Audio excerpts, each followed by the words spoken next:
Assalamualaikum warahmatullahi wabarakatuh. Di sini kami dari kelompok 2 akan menyampaikan materi mengenai sistem syaraf yang beranggotakan saya sendiri Dwi Alfitri, kemudian rekan saya Fikri Fitrizon dan Nur Atika Sepriani. Di sini saya akan menjelaskan mengenai pengertian dari sistem syaraf. Nah, sebenarnya apa sih pengertian dari sistem syaraf itu? Nah, sistem syaraf adalah pusat kontrol tubuh, pengaturan, dan jaringan komunikasi yang mengarahkan fungsi organ dan sistem tubuh.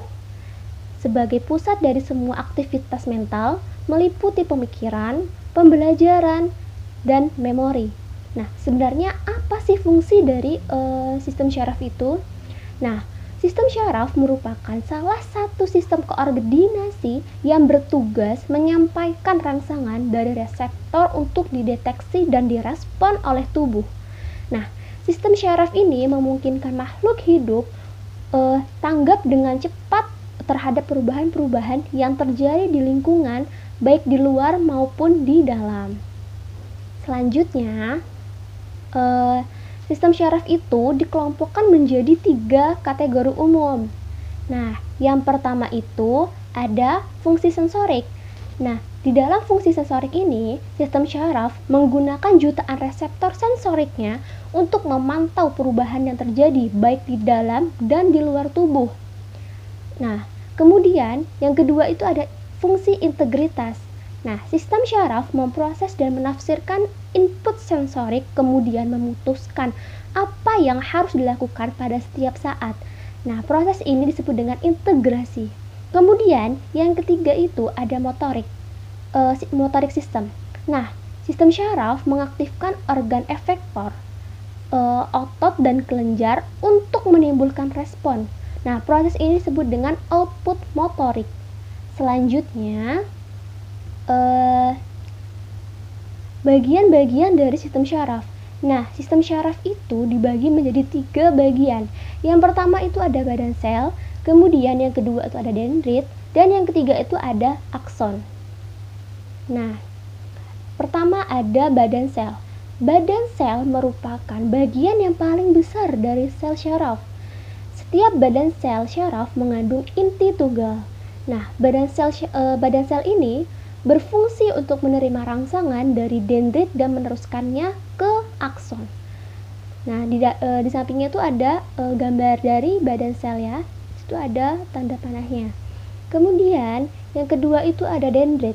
Nah, dendrit merupakan serabut sel syaraf pendek dan bercabang-cabang seperti cabang-cabang pohon.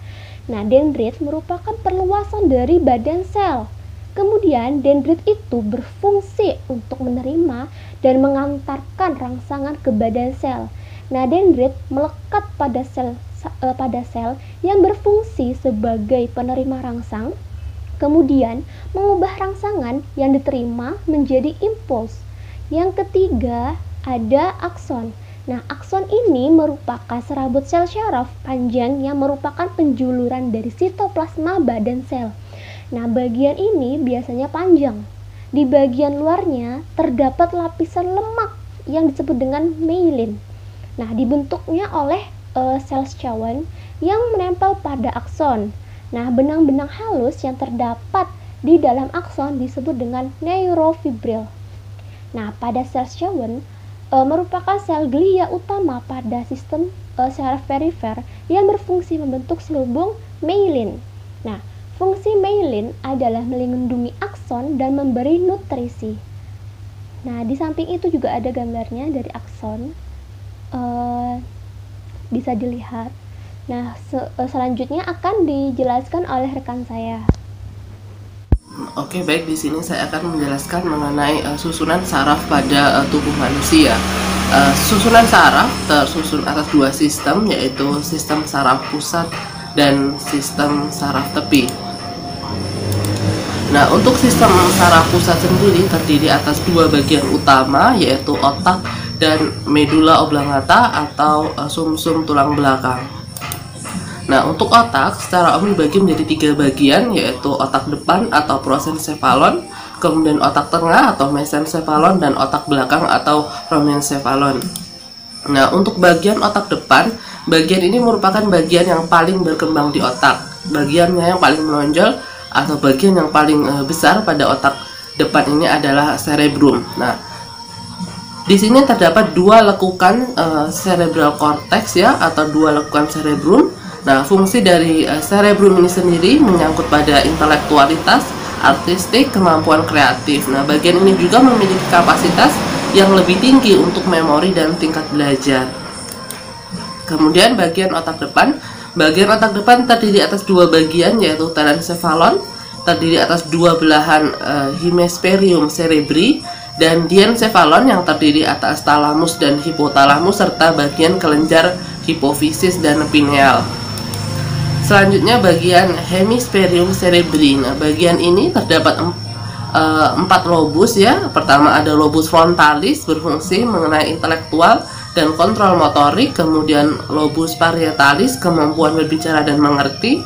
Kemudian lobus occipitalis, yaitu untuk pusat penglihatan, menerima dan menganalisis informasi visual. Kemudian lobus temporalis, yaitu pusat pendengaran dan pengertian, serta bagian lain berfungsi antara lain untuk belajar, memori, analisis logis, kreativitas, dan emosi. Selanjutnya, substansi otak depan, di mana otak ini memiliki otak depan khususnya pada bagian cerebrum, memiliki volume sekitar 1350 ml, terdiri atas 3 bagian, yaitu bagian luar atau korteks berisi substansi grisea, kemudian bagian dalam atau medula berisi substansi alba, dan bagian ventral berisi talamus dan hipotalamus. Selanjutnya talamus. Talamus mengatur hubungan antara berbagai otak dengan nervus sensoris dan cerebrum. Jadi menghantarkan sinyal atau impuls dari nervus sensoris menuju talamus yang selanjutnya diteruskan menuju hemispherium cerebri sesuai dengan sinyalnya. Selanjutnya hipotalamus. Hipotalamus ini mengatur suhu serta kandungan air di dalam darah sebagai pusat koordinasi organ dalam, mengendalikan rasa lapar, haus, kenyang, emosi, hingga dorongan seksual. Nah, hipotalamus juga mengatur tentang hormonal, yaitu menghasilkan oksitosin dan ADH pada hipofisis posterior, serta releasing faktor hormon atau RH juga pada kelenjar hipofisis. Nah, selanjutnya ada sistem limbik. Nah, sistem ini tersusun atas talamus, hipotalamus, dan bagian cerebral cortex. Bagian ini terlibat dalam afeksi atau keadaan emosional seperti depresi, euforia, gembira, dan memori serta marah. Nah, bagian ini terdiri atas 2 bagian, yaitu hippocampus yang berfungsi untuk short term memory atau memori jangka pendek, dan amigdala yang akan mengatur tentang kemarahan. Selanjutnya otak tengah. Otak tengah merupakan bagian yang relatif kecil dibandingkan dengan otak depan. Letaknya berada di antara otak depan dan otak belakang. Fungsinya yaitu untuk menyampaikan impuls dari otak depan dan otak belakang. Nah, untuk proses visual dan auditori dari mata dan telinga dikirim ke otak depan serta menjaga keseimbangan. Selanjutnya otak depan terdiri atas pons, medula oblongata, cerebrum, batang otak atau brainstem. Terdiri atas 2 bagian otak belakang ini. Pertama metencephalon terdiri atas pons dan cerebellum. Selanjutnya mitencephalon terdiri atas medula oblongata. Nah, bagian otak belakang pons yaitu mengandung berkas serabut mielit. Serabutnya diterima dari nervus cranialis menghubungkan organ tanpa medula spinalis. Selanjutnya cerebellum yaitu berupa 2 belahan berliku ke dalam di belakang spons, berfungsi untuk koordinasi kegiatan lokomosi otot, orientasi, dan keseimbangan tubuh. Selanjutnya medula oblongata merupakan perluasan dari medula spinalis, berfungsi pada stimulus otot yang berfungsi untuk pernafasan, mengatur detak jantung, penampang arteriola, serta tekanan darah. Nah, apabila bagian ini mengalami kerusakan dapat berakibat fatal, yaitu kematian. Selanjutnya batang otak. Batang otak terdiri atas otak tengah dan belakang ya, berfungsi untuk koordinasi otomatis dan tanpa disadari tubuh. Jadi mencakup pons dan medula oblongata di otak belakang.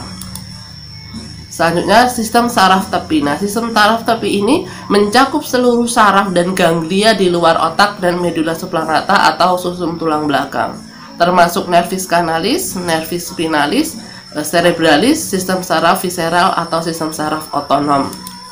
Selanjutnya tipe serabut saraf. Nah, tipe serabut saraf pada sistem persarafan tepi ini pertama ada serabut saraf aferen, yaitu menghantarkan impuls ke sistem saraf pusat, dan serabut saraf eferen, yaitu menghantarkan impuls dari sistem saraf pusat. Nah, selanjutnya ada nervis cranialis, ini jumlahnya ada 12 pasang. Yang pertama yaitu saraf olfaktorius, yaitu sensor bau, yaitu pada berasal dari epithelium olfaktori mukosa nasal atau hidung. Selanjutnya ada saraf optik, yaitu saraf yang kedua, merupakan saraf sensoris, yaitu impulsnya dari batang dan kerucut di retina dibawa ke akson yang membentuk saraf pusat. Kemudian yang ketiga adalah saraf akumulatoris, yaitu saraf gabungan antara saraf motorik. Di sini membawa impuls ke seluruh otot pada bola mata. Kemudian saraf keempat yaitu saraf trakear, juga merupakan saraf gabungan yang terdiri atas motorik dan merupakan saraf kecil cranial ya.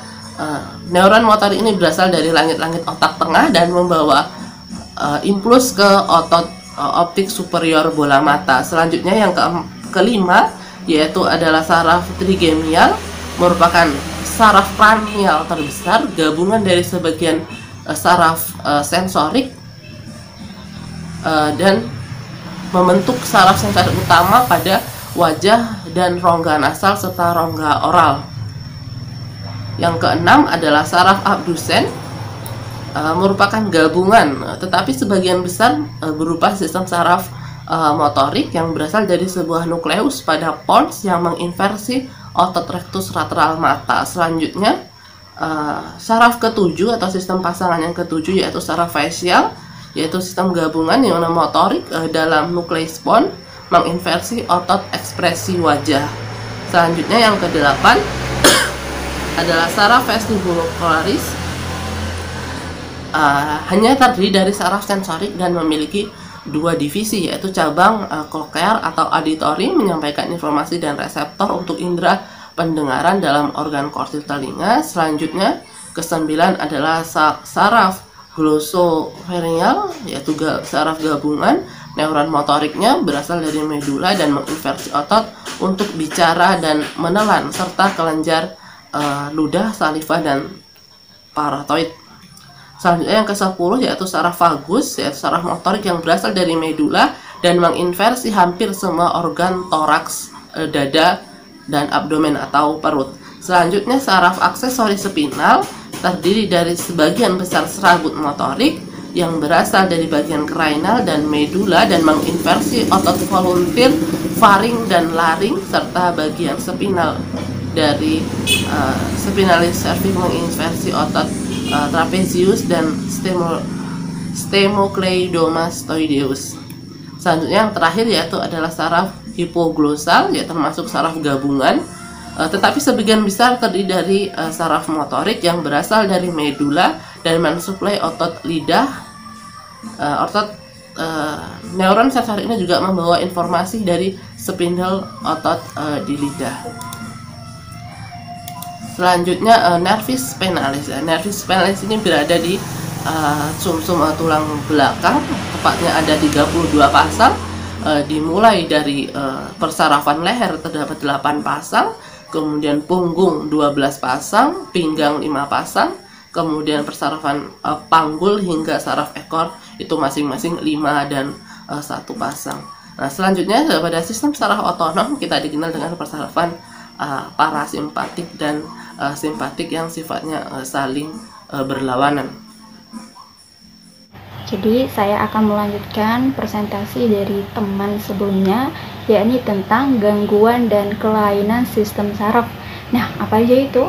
Nah, yang akan kita bahas nanti itu ada sakit kepala, ada epilepsi, ada Alzheimer, ada stroke, dan juga beberapa gangguan lainnya. Oke, kita mulai di gangguan pertama, yaitu sakit kepala. Nah, sakit kepala ini sebagian besar itu terjadi akibat adanya atau melebarnya pembuluh darah pada selaput otak atau meninges. Jadi penyebabnya itu bisa stres, kurang tidur, atau lapar. Nah, ada juga sakit kepala ini disebabkan oleh migrain. Migrain adalah kelainan yang ditandai dengan sakit kepala berulang yang sangat menyakitkan. Biasanya itu disertai dengan mual dan muntah. Nah, serangan migrain dapat terjadi setiap hari atau jarang, tapi paling sering itu terjadi sekali atau 2 bulan sekali. Penyebabnya bisa karena stres, perubahan hormon yang terjadi sebelum atau selama menstruasi, bisa juga karena mengkonsumsi makanan dan minuman tertentu seperti alkohol. Nah, kemudian gangguan kedua itu ada Alzheimer. Nah, Alzheimer ini merupakan kelainan otak degeneratif yang berkembang di usia dewasa. Penyakit tersebut ditandai oleh penghancuran sel-sel saraf dan koneksi saraf di korteks cerebral otak. Nah, Alzheimer ini merupakan jenis kepikunan yang mengerikan karena dapat melumpuhkan pikiran dan kecerdasan seseorang. Kondisi seperti itu ditunjukkan dengan kemunduran kecerdasan dan ingatan secara perlahan dan mengganggu kegiatan sosial sehari-hari. Kemudian, gangguan yang ketiga itu ada meningitis. Nah, meningitis ini merupakan peradangan pada selaput otak yang umumnya itu disebabkan oleh infeksi virus atau bakteri, tetapi bisa juga terjadi akibat penyakit non-infeksi seperti alergi obat atau sarkoidosis. Nah, penderita meningitis ini biasanya mengalami beberapa gejala seperti sakit kepala yang hebat, demam tinggi, dan leher kaku. Nah, apabila penyakit ini tidak ditangani dengan cepat dan tepat, meningitis bisa mengakibatkan kerusakan permanen pada otak dan memicu komplikasi seperti kejang dan gagal ginjal. Kemudian gangguan selanjutnya ini ada stroke. Nah, penyakit stroke ini merupakan penyakit saraf yang terjadi karena terganggunya pasokan darah ke otak akibat penyumbatan atau pecahnya pembuluh darah. Nah, kondisi ini menyebabkan jaringan otak tidak mendapatkan oksigen dan nutrisi yang cukup untuk menjalankan fungsinya dengan baik. Nah, ketika sel-sel otak mulai rusak, penderita stroke ini dapat mengalami beberapa gejala seperti mati rasa pada wajah, kemudian kesulitan dalam berbicara, berjalan, melihat, sakit kepala yang hebat, bahkan kelumpuhan. Nah, kemudian gangguan yang selanjutnya itu ada epilepsi. Nah, epilepsi atau yang biasa disebut dengan ayan ini merupakan penyakit saraf akibat aktivitas listrik otak yang tidak normal. Penyakit ini bisa menyebabkan penderita mengalami kejang yang berulang tanpa pemicu yang jelas. Nah, itu tadi gangguan dan kelainan pada saraf. Dan sekian, terima kasih presentasi dari kelompok kami. Sekian, wassalamualaikum warahmatullahi wabarakatuh.